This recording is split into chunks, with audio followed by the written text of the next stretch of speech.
Maiyegun làwa mọ̀ làmọ̀ tó dòdòdò. Maiyegun Diary, Maiyegun #1.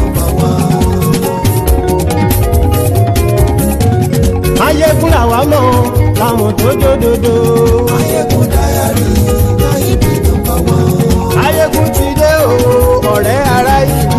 Maiyegun Diary, Maiyegun #1. Lórí Facebook, lórí YouTube. Maiyegun Diary, Maiyegun #1. Gbogbo bó ṣe ń lọ ni Maiyegun já wa sí. Maiyegun Diary, Maiyegun #1. Àṣírí ọ̀jẹ̀lú kì í bò níbẹ̀ o. Maiyegun Diary, Maiyegun #1. Bó bá ṣe eré àní Maiyegun máa wí. Maiyegun Diary, Maiyegun #1. Ó sì tún ṣe eré wàá gbọ́ níbẹ̀ o. Maiyegun Diary, Maiyegun #1.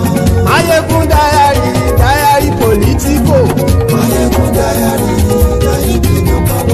Godfatherism kò sí lọ́rọ̀ Maiyegun. Maiyegun Diary, Maiyegun #1. Ẹ farabalẹ̀ sẹ́ o kẹgọ́rọ̀ lẹ́nu o.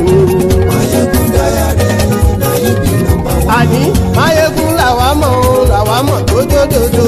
Maiyegun Diary, Maiyegun #1.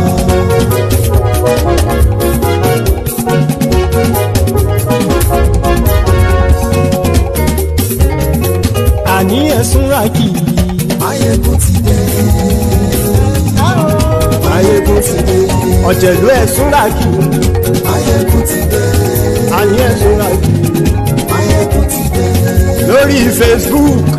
Maiyegun ti dé. Àní ẹ̀sùn ràkì. Maiyegun ti dé. Lórí YouTube. Maiyegun ti dé. Àní ẹ̀sùn ràkì. Maiyegun ti dé.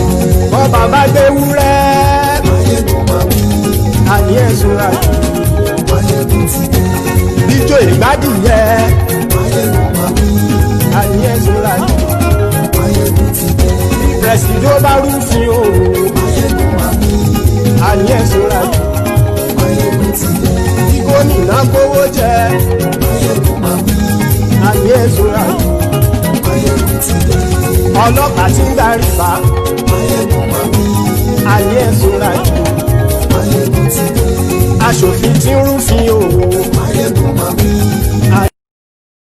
Súnrakì, Maiyegun ti dé, jẹ̀lú ẹ súnrakì, Maiyegun ti dé, àní ẹ súnrakì, Maiyegun ti dé. Probably they didn't want us to do the broadcast tonight. So for some reason, the system began freezing and freezing until I was unable to get it going. So I'm going to be brief on this tonight. Then we will continue the rest tomorrow. You have seen that obviously the Buhari's government gives no damn about anybody or what you think whatsoever. The Buharidins and the Buhari Didirins also, they don't care what what happens, how many people dies, as long as Buhari continues to be their president. No problem, keep him. Today, I know, even though if there is no shame in many of you who are very much one Nigeria champion. Some of you who are claiming to be one Nigeria, right? You are doing so out of political correctness, right? Some of you are expecting that maybe something will happen, some set of people will need to come in, and then you'll be able to then change the country, the same thing they told you in 2015. Today, Buhari released 601 terrorists. They call them repentant terrorists. People who killed people who turned Nigerians to refugees in their own country. Before now, they have been secretly releasing them. secretly releasing them. We don't know their names. We don't know their identity. We have no details about them, but Buhari knows them. Many of them have been reported to have returned back to go and join Shekau. They have returned back to go and join Shekau to continue to attack Nigeria. Many of them turned to bandits instead of going to be Boko Haram, and only Buhari's government knows them by name and their faces. Nigerians don't know them. But for the first time, they were bold enough to upload their photos to show us that, yes, it's true. We release terrorists because they have repented. 601 terrorists released today. But just the way they told you in 2015 that the problem is not the country. The problem is bad leadership. You needed to kick out PDP. Goodluck Jonathan was clueless. So let us change him to someone who is tough, a retired general. He is going to crush Boko Haram. He is going to crush terrorism. He is going to unite the country. Nigeria was going to be great again. There were those who were actually bragging that Oyinbos will begin to queue for Nigeria visa. Unfortunately, instead of Oyinbo to queue for your visa for good thing, they are actually, I mean, your citizens are actually crossing the border. Many of them are dying in the Mediterranean. And that is the truth you don't like telling yourselves. But it all started from the lie they told you in 2015. The man who led the lie, Buhari, when he went to London to go and meet their old normal colonial masters and all that, in London, he told the whole world what he was going to do to Boko Haram. And this is what he said as a reminder. I, as a retired general and a former head of state, have always known about our soldiers. They are capable, they are well-trained, patriotic, brave, and always ready to do their duty in the service of our country. But in the matter of this insurgency, our soldiers have neither received the necessary support nor the required incentives to tackle this problem. The government has also failed in any effort towards a multidimensional response to this problem, leading to a situation in which we have now become dependent on our neighbors to come to our rescue. Let me assure you that if I am elected president, the world will have no cause to worry about Nigeria as it has so recently. That Nigeria will return to its stabilizing role in West Africa. We will pay sufficient attention to the welfare of our soldiers in and out of service. We will give them adequate and modern arms and ammunition to work with. We will improve intelligence gathering and border patrols to choke Boko Haram's financial and equipment channels. We will be tough on terrorism and tough on its root causes by initiating a comprehensive economic development plan, promoting infrastructural development, job creation, agriculture and industry in the affected areas. We will always act on time and not allow problems to irresponsibly fester. And I, Muhammad Buhari, will always lead from the front.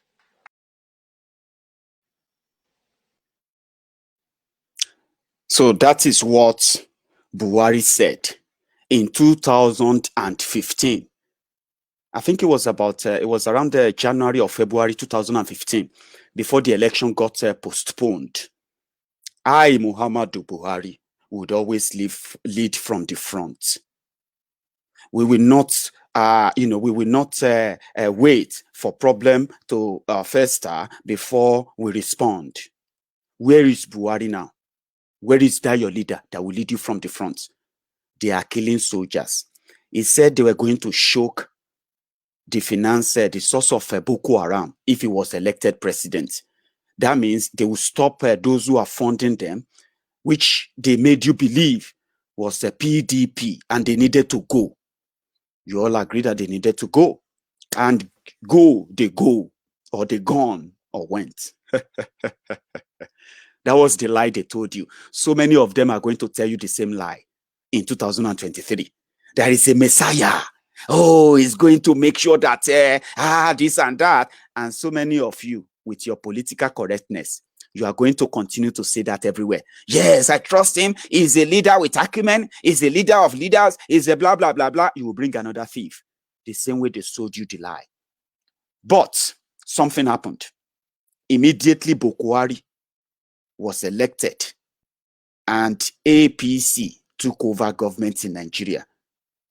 Buhari traveled to America. For the first time as the new president. And they were asking him a question that before the election, Nigeria was so divided that you would think Nigerians will start war after the election. So you, the new president, what are you going to do to unite the country and bring inclusive government so that every part of the country, everyone will feel among, they will feel belong, they will feel like Nigeria is their country, not as the losers that must be punished. What are you going to do, Mr. Buhari? Do you know what he said? Maybe you don't remember. I will remind you. Listen to this. I, as a retired... No, this, rather. Last two questions, and briefly, Dr. Pauline Baker. Mr. President, welcome. And I've been a student of Nigeria for many years, and first of all, I want to tell you that I have never seen such a hopeful attitude toward Nigeria and the United States as since your election. So I think we all here want you to succeed. My question relates to another area of Nigeria that hasn't gotten much attention during this trip, and that is the Niger Delta. It's a challenge that you're going to face. I wonder if you would tell us how you intend to approach it with particular reference to the amnesty, bunkering, and inclusive development. Thank you. Inclusive government. Inclusive government. How they include, women, youth. I see. Yes. I hope you have a copy of the election results. Naturally, constituencies, for example, that year gave me 97%,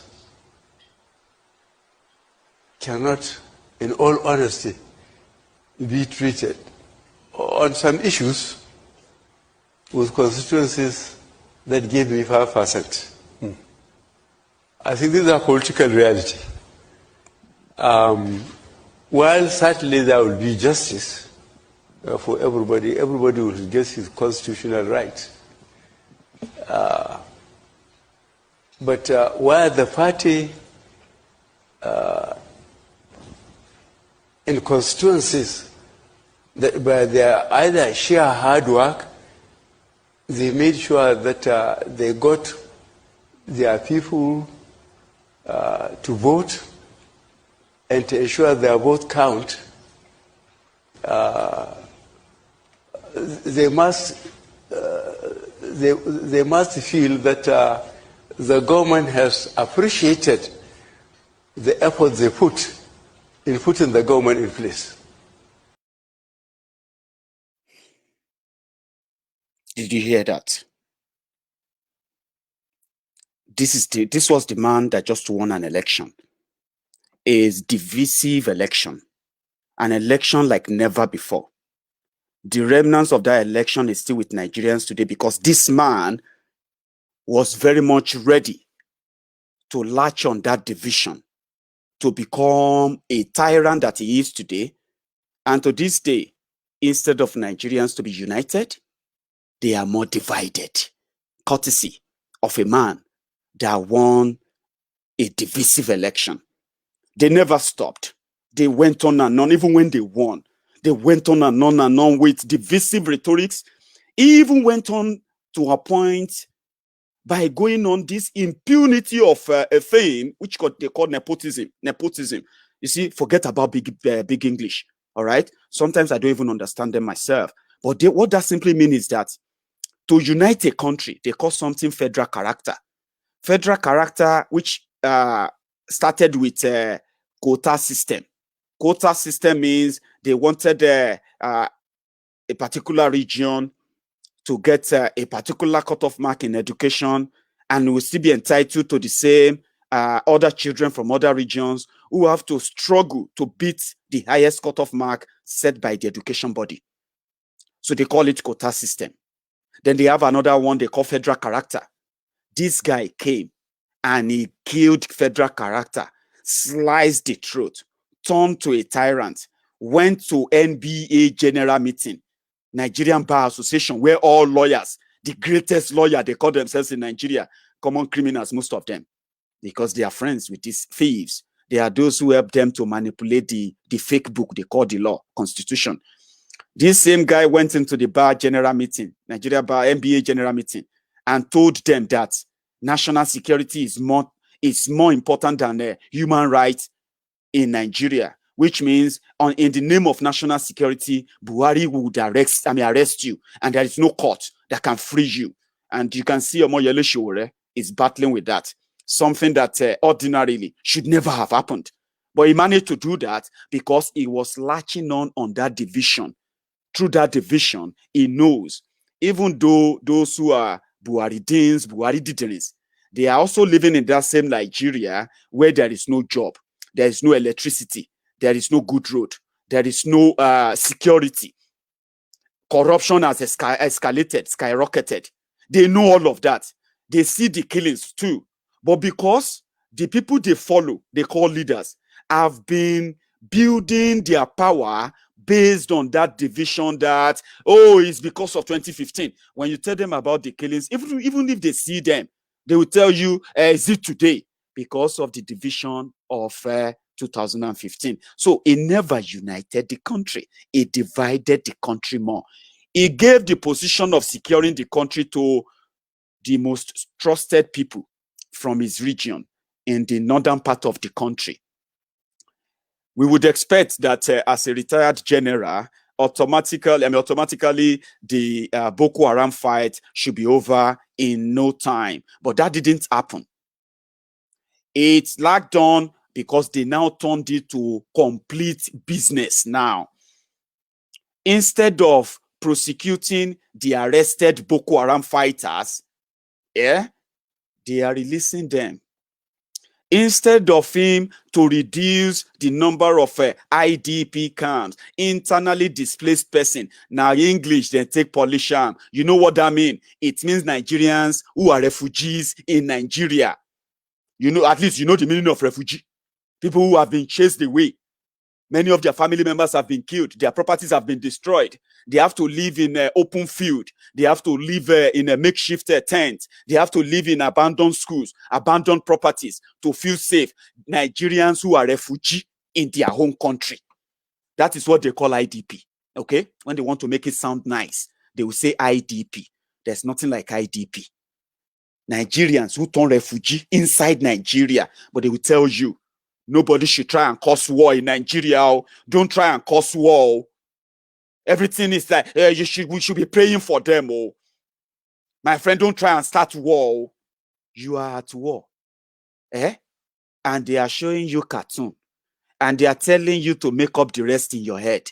You are already at war. Bodies are piling up everywhere in the part of the country. You know that. In that statement, it said they were going to do something about border control. They didn't do anything about border control. Today, Boko Haram stroll between Nigeria, Niger, Chad, and all those places. And guess what? Nigerian troops dare not go after them. Even when Chadian troops chased them into Borno, Buratai the butcher flew to Borno to go and stop the Chadian army from entering Nigeria to come and kill Boko Haram. Within 2 days, the Chadians returned and Boko Haram regained power. Shekau that was crying for help, calling on Allah, Allah, Allah, when Chadian soldiers chased them out of Chad into Nigeria, suddenly Shekau turned to a powerful one because Buratai the butcher stopped the onslaught instead of Nigerian government or Nigerian soldiers to finish the job. They didn't. The key positions of how to protect the North is in the hands and control of the Northerners as you speak. They know the weapons Nigeria have. They know about Nigerian armory. They know what weapon can wipe out Boko Haram. They choose not to use them because they are profiting from them. But as if that is not enough, they have not prosecuted one single Boko Haram fighter in 5 years. Rather than prosecute them in 5 years, the government of Buhari in Nigeria, immediately came to power, he did two things. Number one, he set up a sort of a process. I don't know what to call it. A program, a process. They called it Operation Safe Corridor. Operation Safe Corridor was created for repentant Boko Haram, meaning Buhari's government didn't come to fight Boko Haram. It came to rehabilitate them and possibly make them official government killers. You know, when they rehabilitate you and government says you are now clean, do you know that you can actually look for a job, including joining the police, joining the army? It is part of the amnesty they give to them. So meaning those who were once killing soldiers, those who were once killing police, those who were once killing Nigerians, they are now going to be wearing Nigerian uniform officially with ID card, and they can begin to kill you officially. It is a common sense. Buhari didn't come into APC, Buhari, they didn't come in to end Boko Haram. They didn't come in to punish terrorists. They came in to rehabilitate them.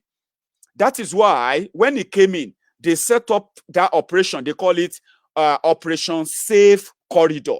Safe Corridor means if you are arrested as a Boko Haram and not killed, and you get put in, they will de-radicalize you. Then they will begin the process of rehabilitating you. Then they will ask you if you want to repent. If you say, yes, I want to repent, then they will put you the process of recovery. The process of recovery include if you want to learn how to read and write, if you want to learn how to go into the society and be a normal person. So that is the recovery.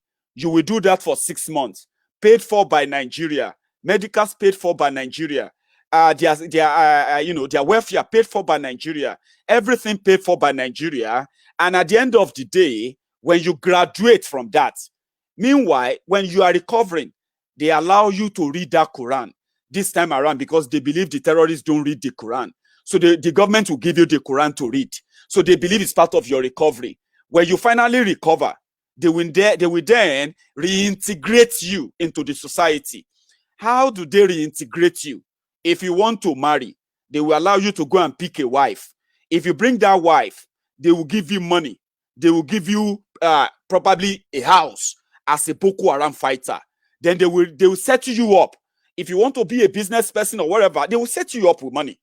That is what is called Operation Safe Corridor.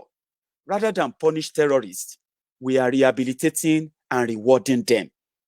So, meanwhile, Boko Haram told the whole world, I'm going to crush Boko Haram. I'm going to do this. I'm going to do that. But that was not what they are doing. Nigerian soldiers who have been victims, who have been killed repeatedly, kidnapped, their throats slit away and all of that, they have just been collateral damage in the whole game.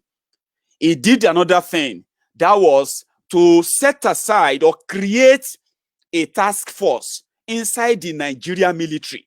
So Nigerian soldiers were drafted. A part of, if you are a soldier and you get drafted into the Nigerian army, the army task force, their sole responsibility was to go after whoever either attack any Fulani anywhere in Nigeria, whoever ever attack any Fulani that destroy your farm, or even if you do any reprisal attack. For example, if you try to fight back or stop any Fulani and his cow coming into your farm, right, and you fight back, and the Fulani kills you right there, and you fight back to kill their cows, and you also kill any of these Fulanis in that struggle.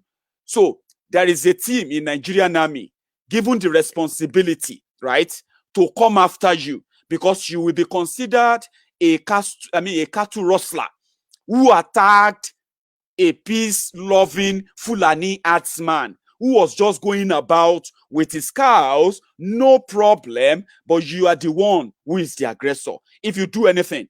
And that was why the governor of Anambra State, Obaino, told the whole of Anambra that if you kill a cow, you will pay 500,000. I mean, you pay 250,000 naira. If you kill, what do you call it? If you are killed during the problem, maybe if they are fighting, Fulani herdsmen kills you, the Fulani herdsmen will pay 500,000 naira to your family. And if you want to fight a case, you can continue to fight a case. That was what he said. You know, it's part of the plan, because when Buhari came in, he read the Riot Act to all of them. Anything that has to do with Fulani herdsmen in any way in Nigeria, right, you must tread with caution. And therefore, if any Fulani herdsman is brought to your own station, your police station, or your barrack, you must, with immediate effect, notify your superior. If it's going to be area commander, if it's going to be GOC or whatever they always give to themselves, or GDC, whatever it is, the military in your area, if they bring any Fulani herdsman for any crime anywhere to your station, you have to notify your superior, including the commissioner of police or the head of the military in that area. It is a riot act. It is a coded one, but they set up that task force in the Nigerian army. That task force is still very much active today. Two things in preparation for what we are all witnessing today. When you see Fulani herdsmen attacking people, we have heard the report of a coordinated attack. You see, you will think Fulani herdsman who is carrying AK-47 is just doing so to protect himself against any attack. That makes sense, doesn't it? But most of those places they have attacked, where hundreds and thousands of people have been killed in the last 5 years, yeah? Most of them have reported that the killings, their attackers were more or less like trained killers. People who know what they want to do, and once they finish the execution, it was like a genocide. This is not like a reprisal attack where some ragtag people will come and they'll start shooting and then they kill and they shoot. No. This is like a coordinated military style attack. They come to your hood, they see a whole family, they execute them right there. They go to the next place. When they see young women, when they see women, aged women, children, disabled, and all that, they will kill them in execution style. That wasn't reprisal attack because they stole cows. So they now said, well, it's because they stole cow of some Fulani a day before. That was why the Fulani herdsmen came back to attack the village and they killed 80 people, 100 people, 200 people, 500 people. That's what has been happening in the last 5 years. So, but when Buhari came to power, it wasn't so. It was after the whole change in the security apparatus of the country, the DSS, he appointed his cousin, Lawal Daura. So the job of the DSS is to gather intel, security intel, those who are terrorists who want to attack Nigeria, those who are plotting to attack the president or the presidency, those who are plotting to harm Nigeria, their job, they call them spy chiefs, spy police. You are not supposed to know who is in charge of DSS, by the way. So he appointed his cousin so that whatever report he needed to go and share anywhere comes to him. By the way, it goes to him because DSS report or SSS reports to the president. Then he changed the service chiefs to those who knows what the agenda is. He had to promote those he had to promote, sack those he had to sack, change those he had to change. And when the whole cycle was completed, so they began putting the structure in place to protect their would-be terrorists or their would-be soldiers, army, that will come for you, those who are now killing you. It is a common sense. I don't need to go to Harvard to understand this. Dot the line, cross the T. It will make sense if you get sense. There were no Fulani herdsmen, bandits, all of this madness in 2015. You know that. Boko Haram, Boko Haram, Boko Haram, we were shouting. It was just Alhaji Shekau. Today, you have ISWAP. You have so many of them. Now you have bandits, you have Fulani herdsmen, you have Miyet Yala, you have presidency, you have Buhari, you have so many of them who have turned to the terrorists you are dealing with today. All these were not there. They were not there. But the moment they finished preparing the ground for them, they launched them from nowhere. All these attacks began coming. People were being killed in hundreds. Children, little children were being massacred. And there were reports as well where they have seen helicopters dropping weapons for terrorists in the bush. The villagers will notice the helicopters flying over their village, right? They will notice that. And within 2 days, there will be an attack in like about 4 or 5 villages in a single state. Coordinated. But no single terrorist has been arrested or prosecuted. Not one single one. But they are channeling your resources to rehabilitating them so that they can come back officially, probably to do what they are doing now, to kill you. 601. What audacity. Man, I have never seen this kind of audacity in my life. They don't care. They are like, what are you going to do? What are you going to do? To go and do? Oh, yeah, go and protest now. At least you don't know that some of these Boko Haram are now soldiers. They have authority to kill you legally now. And you will never know their names. You will never know where they come from. They will just say soldiers on the street, unknown soldiers. If not, Boko Haram left the people of Kaduna, the latest ones. People of Kaduna, look at them. They are on the street, women protesting naked. He left them and he flew to Bamako, Mali, to go and solve the problem in Mali. He doesn't even rate you. We know he doesn't rate you, and he knows you can't do anything. Abi? Now, the man on cruise, while he was in Bamako to settle political problem in Bamako, they were killing people in Kaduna. And at the same time, instead of their soldiers and their security men to go there and protect people, no, they didn't. They were busy preparing to release the killers of the people, of these people's husband, family members, children, those who have lost their husband, lost fathers, lost their brothers, lost sisters, grandparents, and so on, killed by these people. Those are the Boko Haram terrorists released by Boko Haram today.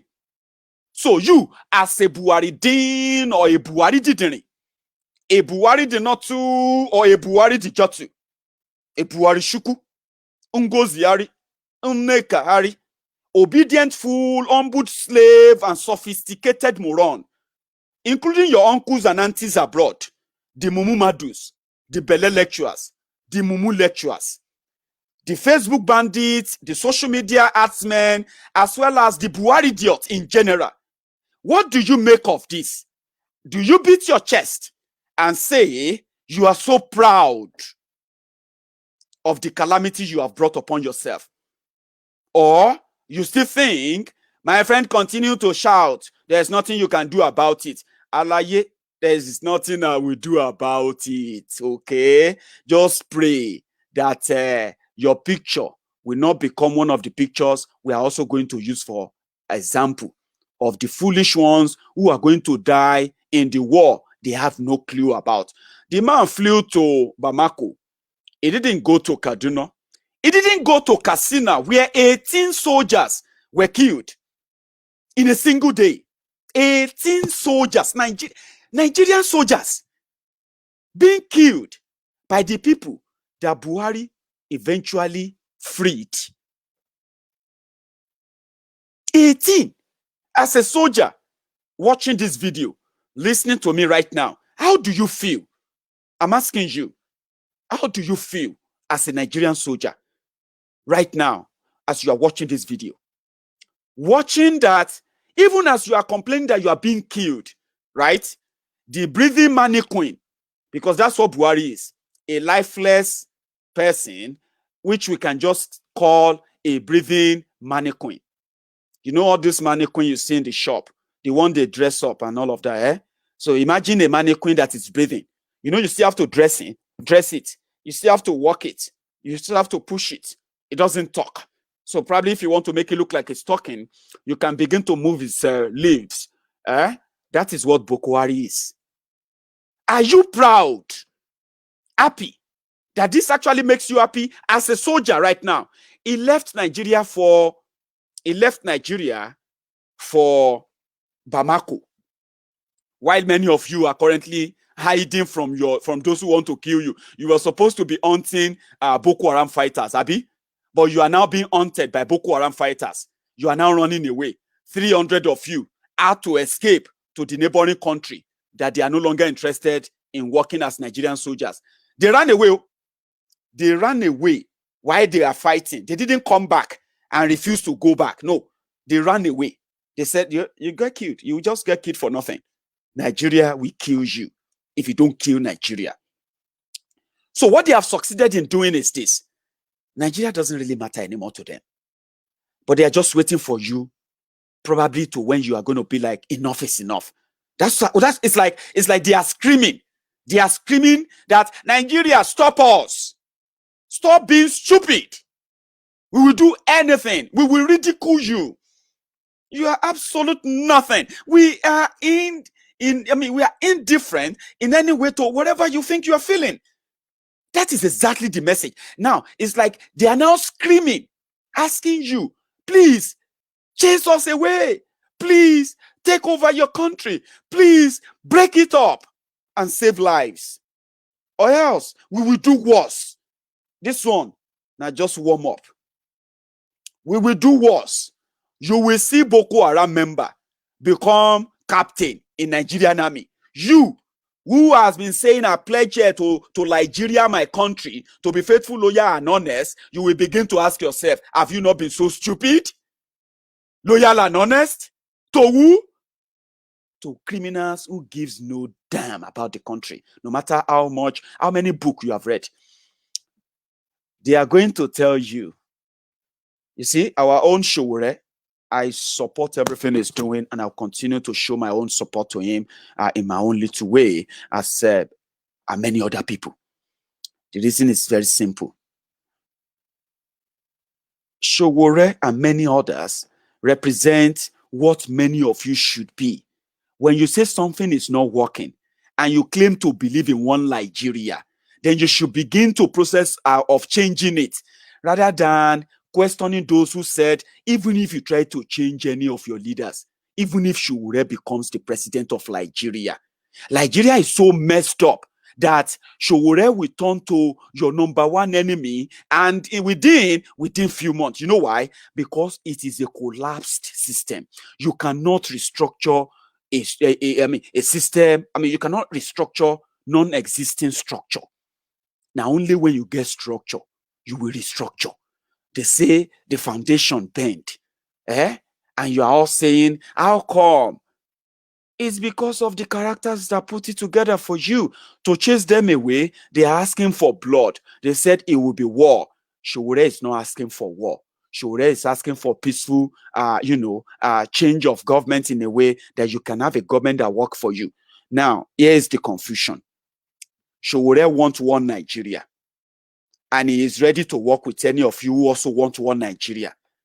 But many of you are criminals yourselves. You are PDP, APC. What you have is that you prefer your thieves differently. You love them, differently. And Showore will never be your option, even though you claim to love Nigeria.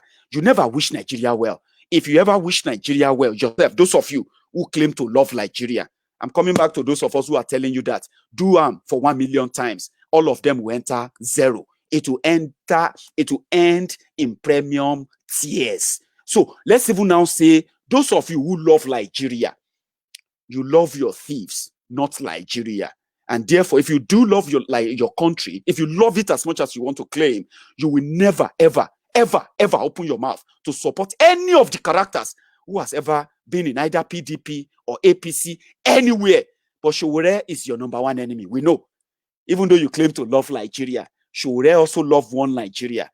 You are attacking many of us who are telling you that even if you bring Solomon Grandi, born on Monday, work on Tuesday, die on Sunday, wherever I die, or whatever it is, a miracle that will be like, wow, a miracle.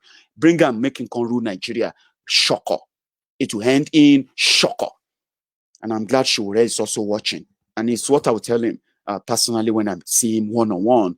I just didn't want to drag him onto Maiyegun's diary now because we have been classified as a controversial. And with his ongoing court case, I don't want to complicate that for him.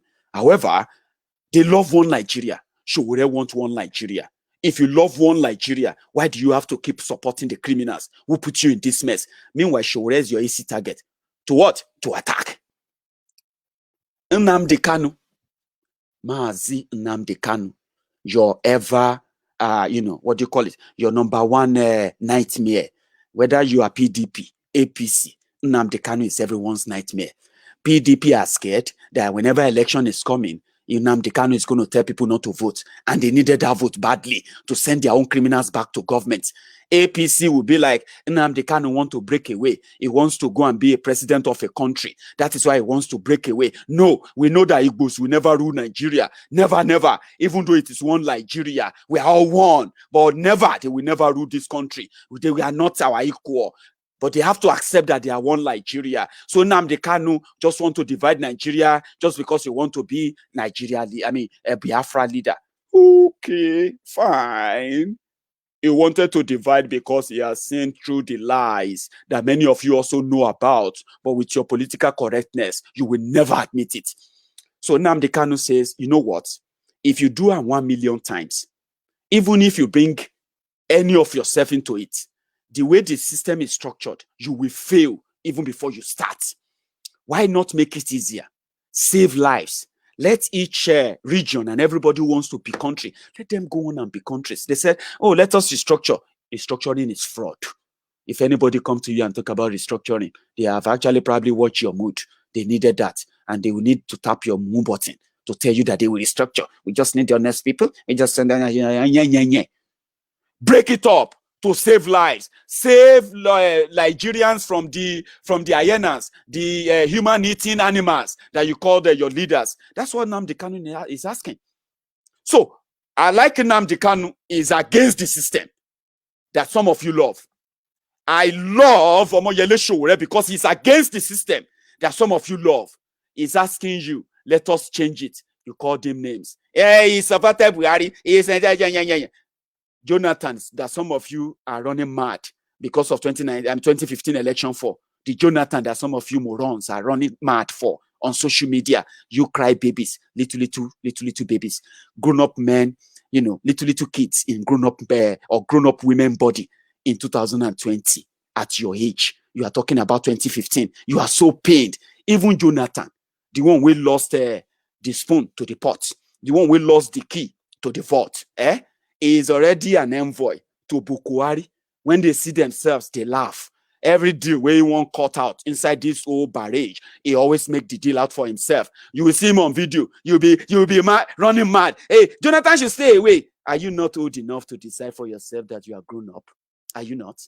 They brought Buhari to power. They must get punished. Aye, right. They must get punished. Unfortunately, them being punished for your own stupidity and your own ignorance is the fact that they are not being punished with the way Nigeria is punishing you right now. Whether you voted for Buhari or you didn't vote for Buhari today, whether you are a northerner, a southerner, whether you are a Muslim or a Christian, go and ask now. All of you, they feel the burn, aren't you? Whether you voted or not. Is the reason you will never be honest to yourself, even those of you who are claiming one Nigeria. Let us all come together, you and who, to come together and elect Atiku, to come together and elect another thief, that in your own deranged mind, in your own warped mind, is the only way you can get out of this mess and escape and get at least prosperity in your own country, and not become a refugee in your own country, not become a beggar in your own country, not become a nobody in your own country, whereby even your government doesn't give a damn about you. You know that. They don't care. So even if you are as confused as a Buhari idiot, Now, let me give you this advice, okay? You have two options. If you love one Nigeria, can you at least say no to APC and PDP? I know it's so difficult for many of you because some of you, it's not about PDP, it's not about APC, it's about the thief you prefer. Some of you love your thieves differently, and I understand. Some of you love your thieves because they are from your tribe. You love your thieves because they practice the same religion with you. You love your thieves because they belong to the political party you like, or you love your thieves because everyone loves their thieves, and you need to choose one thief by yourself, or many thieves that you also have to love. What you are doing is that you are joining the bandwagon. When you jump out of that bandwagon, then you begin to reduce and stop all this nonsense about Nigerians don't like to be honest. What are you doing? You are living in Nigeria. You are writing on Facebook. Nigerians they are not serious. Nigerians are not serious. When the Bedu enter your body, you will realize that you are actually one of those Nigerians who are lying to themselves that others are not serious, because you are not either. You are living there. You have very soon you will begin to pay 6% on your house rent. When you go out now to rent a house, your landlord will tell you your rent has increased by 6%. You know why? Because Buhari has placed 6% on it for you. Some of you are on social media doing BBN Nigeria and all of that nonsense now. You are here, making opinion. Nigerians are so this. I am tired of Nigerians, and you are writing that inside Nigeria, Abi. You are in Lagos, or you are in Aba, or you are somewhere in Sokoto, Abi, or in Borono. You are just stupid. You just haven't seen anybody to tell you. And I'm happy to be the one to tell you. Don't worry. The unserious Nigerians that you are looking for, you will find them. When the Bedu enter your body, including those of you who are waiting for those who are going to come back, to come and fight for you. Don't worry. Relax. Relax. Are you with me? Just relax. When the Bedu enter your body, you will realize that you have been calling yourself all this while to come out and end it. The criminals in power are also asking you to please stop us. Please, Nigerians, stop us. They are screaming for help. Because that's what I see. They don't give a damn about you or whatever they do. Then who do you send your complaint to? Baba God or to me? Okay, now, come now. Send your problem to me. I will be able to solve them. Why Buhari is flying about in private jets? Sinzu, spending. Ikeduru. However, whatever you choose is what you get. We didn't start this early, and I'm going to draw the curtains at this point. I'm going to see you tomorrow for tomorrow's Sunday sermon. Until then, enjoy the rest of the evening and stay safe. Stay safe. It's very important.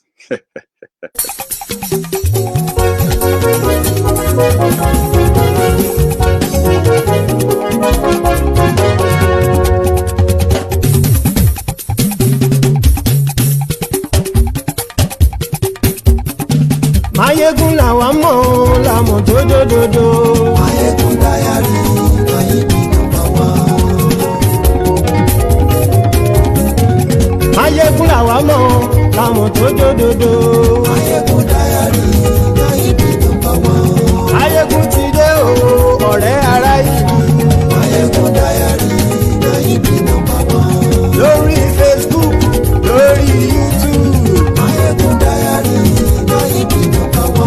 Gbogbo bó ṣe ń lọ ni Maiyegun já wa sí. Maiyegun Diary, Maiyegun #1. Àṣírí ọ̀jẹ̀lú kì í bò níbẹ̀ o. Maiyegun Diary, Maiyegun #1. Bó bá ṣe eré, àní Maiyegun máa wí. Maiyegun Diary, Maiyegun #1. Ó sì tún ṣe eré, wàá gbọ́ níbẹ̀ o. Maiyegun Diary, Maiyegun #1. Maiyegun Diary, Diary Politico. Maiyegun Diary, Maiyegun #1. Godfather